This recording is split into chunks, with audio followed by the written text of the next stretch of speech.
अब मैं बहुत जल्दी से आप ही के पास आता हूं दानिश जी, क्योंकि हमारे साथ लारी साहब बैठे हुए, वो तो खुले शब्दों में कह रहे हैं कि फालतू की बात कर रहे हैं आप, इस पर तो चर्चा ही नहीं होनी चाहिए। देखिए, उनकी परेशानी क्या है वो तो वही जाने, लेकिन अब ये वही फालतू की बातें करने के लिए पूरे प्रदेश में अभी उलमाओं के पास यही घूमते आपको नजर भी आएंगे। देख खैर मैं तो उसमें जाना नहीं चाहता, वो फिर आपको क्या कहते हैं अखिलेश यादव भी दिखेंगे, दूसरे देख लीजिएगा आप, अखिलेश यादव भी पहुंच जाएंगे, मौलाना अरशद मदनी साहब के पास भी, उनके जो भतीजे हैं महमूद मदनी साहब के पास भी आप आ जाएंगे, तब आप ये सवाल कर लीजिएगा उनसे, ठीक है। रह गई बात सर वो आपकी बात जो हालात है, वो ना सिर्फ उस बात को फालतू मान रहे हैं, आपकी भी बात उड़ता तीर ना लीजिए, अभी जवाब देने लगूंगा तो फंस जाएंगे। उड़ता तीर ना लीजिए, तारिक अहमद लारी वो तीर है कि ऐसे घुमा हुआ तीर है, आपने ले लिया है। अब आप बात कर लिए, फिर बताता हूँ, जवाब दूंगा आपका। ठीक है, जल्दी। आपने उड़ता हुआ तीर लिया, वो भी ऐसा उड़ता हुआ तीर लिया है, खुद ही तीर छोड़ा है, बिल्कुल यू टर्न वाला। ठीक है, जवाब मैं लारी साहब वक्त दूंगा मैं आपको बहुत जल्दी से, ठीक है। बीच में मत करिए, आप बोल रहे थे खामोश था, आप जरा ठीक है दानिश भाई प्लीज। ठीक है, हाँ मैं उसी पे आ रहा हूं। तो सवाल ये है कि आपको ये नजर आ जाएंगे, वो आपके सामने है, वो आप देख लीजिएगा तो आगे। हाँ, दूसरे नंबर की बात देखिए, बैरिस्टर असदुद्दीन ओवैसी साहब ने जो कुछ भी कहा, वो ये कहा कि हमने रूल ऑफ लॉ की बात कही है, कि रूल ऑफ लॉ के मुताबिक जो होना चाहिए था उसमें हमारे साथ इंसाफ नहीं हुआ। नहीं तो रूल ऑफ लॉ के मुताबिक ही तो ये सुप्रीम कोर्ट ने फैसला सुनाया ना सर, आप क्या सुप्रीम कोर्ट के फैसले के खिलाफ हैं क्या?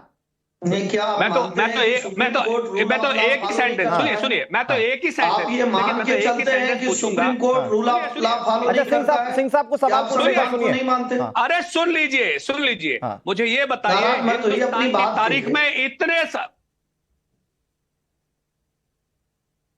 ठीक है दानिश भाई प्लीज जल्दी से। अरे समय कम है, अपनी बात तो कह दीजिए जल्दी से, आप कहना क्या चाहते हैं? अरे लेकिन आप बीच में जल्दी यार, सारा समय तुम ले लोगे तो कैसे काम होगा दानिश भाई? संविधान को मानते हैं कि नहीं? सुप्रीम कोर्ट को मानते, इतनी तो अनुराग की पूछे, इतना आपको दिक्कत है। आप तो कहते हैं कि मोदी जी योगी जी नहीं रहेंगे तो देश को कौन बचाएगा? लेकिन ये भाजपा वाले संविधान को नहीं मानते, किस तरीके की बात कर रहे हैं? संविधान मानते हैं कि नहीं मानते हैं? ठीक है दानिश भाई प्लीज जल्दी से। आपको बताने की जरूरत नहीं है एहसन साहब, भारत का मुसलमान संविधान को मानता है, इस बात को मान के चलिए। और संविधान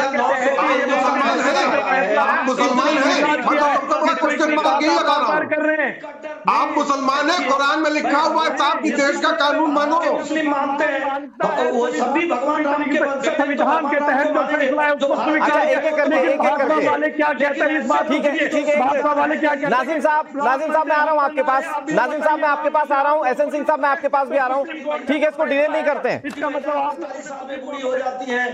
नाजिम साहब मैं आ रहा हूँ आपके पास, नाजिम साहब मैं आ रहा हूँ आपके पास, एहसन सिंह साहब मैं आपके पास आ रहा हूँ, लारी साहब आपके पास भी आ रहा हूँ। बहुत जल्दी से दानिश जी को अपनी बात कह लेने दीजिए, बहुत छोटा सा वक्त है मेरे पास। दानिश जी प्लीज अपनी बात को पूरा कर लीजिए सर। देखिए, मैं तो इतना ही कहूंगा, हिंदुस्तान की तारीख में आज तक किसी भी फैसले के लिए यह नहीं कहा गया कि supreme is supreme but infallible. अब इसका जो निकालना है आप तर्क निकाल लीजिएगा। आई एम सॉरी, मुझे निकलना है, नमाज का वक्त हो रहा है। मैं आपको बताया था मैं 3-1:30 बजे निकल जाऊंगा। इतना इनफ है, इतना ही काफी है। जब सुप्रीम कोर्ट ये कह रहा है कि supreme is not supreme but infallible, तो इसका क्या तर्क निकल के आता है, मुझे ये बता दीजिए। ऐसे तो देश के हर फैसले पर आप सवाल उठा देंगे ना साहब, ऐसे तो देश के हर फैसले पर आप सवाल उठा देंगे। भी पूछ लीजिएगा, आप लॉ एंड ऑर्डर की बात करके ऐसे तो हर फैसले पर सवाल उठा देंगे ना। ये तो आप सिलेक्टिविज्म रख रहे हैं सर। इसके ये लड़ाई इतनी छोटी तो नहीं है, 70 साल से ज्यादा कोर्ट में मामला चलता रहा। आपको लगता है कि बिना सुप्रीम कोर्ट ने इस पूरे मामले में हर पहलू को देखते समझते हुए ये फैसला सुना दिया? अरे अपने आप को बैरिस्टर कहते हैं साहब आप, और आप सुप्रीम कोर्ट के फैसले को ऐसे क्वेश्चन कर रहे हैं। अनुराग जी, एएसआई का सर्वे हमारी जो मस्जिद थी वो किस आधार पर छीन ली, बता दीजिए। सुप्रीम कोर्ट ने, सुनिए सुप्रीम कोर्ट ने क्या कहा, सुनिए सुप्रीम कोर्ट ने लिया गया कि वहां पर जो है जो मूर्तियां रखी गई वो गैर कानूनी तरीके से ठीक है। मैं सिंह साहब आपके पास आ रहा हूँ, सिंह साहब मैं आपके पास आ रहा हूँ। लारी साहब प्लीज जवाब दे दीजिए, वो नमाज पढ़ने जाने वाले। लारी साहब प्लीज जवाब दे दीजिए। नहीं बस देखिए, अगर कोई परेशानी थी फैसले से तो आपको लार्जर बेंच पे चला जाना चाहिए था। आप लार्जर बेंच पे नहीं गए क्योंकि आपको अपनी पॉलिटिकल रोटियां सेकनी थी। ये इस तरह के लोगों की बातें जो है, ये कह रहे हैं कि हम मुसलमान हैं, कुरान में तो साफ लिखा है कि जो देश का कानून हो उस देश का पालन करो। तो सबसे पहले तो कानून का पालन करेंगे तब ये मुसलमान बनेंगे। जब ये मुसलमान ही नहीं है, कुरान की बात ही नहीं सुन रहे हैं, तो फिर किस हिसाब से ये बात कर रहे हैं कि हम मुसलमान हैं? और किस हिसाब से बात कर रहे हैं? मैं ये जो दोनों जिनकी फोटो आप दिखा रहे हैं यहाँ पे, एक तरफ लेफ्ट में एक तरफ राइट में, तो ये तो कट्टरपंथी मुसलमान भी नहीं कहे जाएंगे। मुसलमानों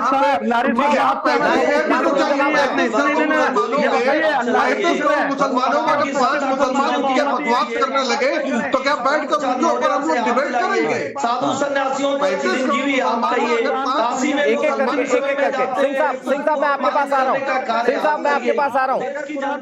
एसएन सिंह जी मैं आपके पास आ रहा हूँ। S N Singh ji please please please मेरी आप सबसे दरख्वास्त है, प्लीज प्लीज एक एक करके सर प्लीज। ये क्या मतलब फिश मार्केट नहीं है ना सर? भाई जल्दी पैच करिए। एसएन सिंह जी मैं आपके पास आ रहा हूं। हाजी नसीम जी ये आपके ऊपर जो लारी साहब जो बातें कह रहे हैं प्लीज उस पर जवाब दीजिए, फिर मैं सिंह साहब के पास जाऊंगा। नाजिम जी प्लीज। जिस तरीके से अभी लारी साहब ने कहा कि ये मुसलमान है, तो मैं इनसे पूछना चाहता हूं आप मुसलमान नहीं है, पहला सवाल तो ये। और दूसरा जो आपने अभी कुरान का नाम लिया ना सर, आप कुरान को अच्छी तरीके से पढ़ के हैं, समझ के हैं, तब बात करें कुरान के बारे में। और अच्छा तो कुरान में लिखा नहीं है कि संविधान में जिस देश में रहो देश का कानून मानो। क्या ये लिखा नहीं है? साहब आप बात क्या ये बात लिखा नहीं है? मत कीजिए। अरे ऐसे भाई बात मत करिए, ऐसी बात ना करिए। दिवाली भड़काऊ भाषण ना दीजिए, इस तरह की बात भड़काऊ भाषण ना दीजिए, भड़काऊ भाषण ना दीजिए, कुरान का तर्जुमा जब आप पढ़ के सुनाएंगे भाषण ना दीजिए, पता चलेगा। लेकिन कुरान का अमल नहीं करते हैं।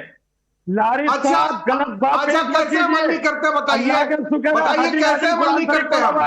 कुरान शरीफ आप बताइए हम अमल करते नहीं करते? आप बताइए कैसे अमल नहीं करते हैं? सुनिए आप बताइए कैसे अमल नहीं करते? अगर हम देश के कानून की बात कर रहे हैं तो हम अमल नहीं कर रहे हैं। हम देश के कानून की बात कर रहे हैं, संविधान की बात कर रहे हैं, और सुप्रीम कोर्ट के आदेश की बात कर रहे हैं, तो हम मुसलमान नहीं है, हम अमल नहीं कर रहे हैं। वेरी गुड, ये तो अजीब बात कर रहे हैं आप। तो हैदराबादी इबलीस और क्या नाम है दूसरा इबलीस की तरह बात कर रहे हैं। ठीक है इबलीस है भाई, ठीक है इबलीस है। लारी साहब मैं आ रहा हूं आप आपके पास। इबलीस के चक्कर में आप इबलीस के सामने सजदा करते हैं। आप इबलीस की बातें मानेंगे? अच्छा ठीक है लारी साहब, ठीक है मैं इंटरव्यू कर रहा हूं, मैंने आप दोनों को बोलने का मौका दिया। ठीक है लारी साहब और नाजिम जी, मैं आवाज नीचे करवा दूंगा, कोई फायदा नहीं रहेगा। 1 मिनट, मैंने आप दोनों को बोलने का मौका दिया, आप दोनों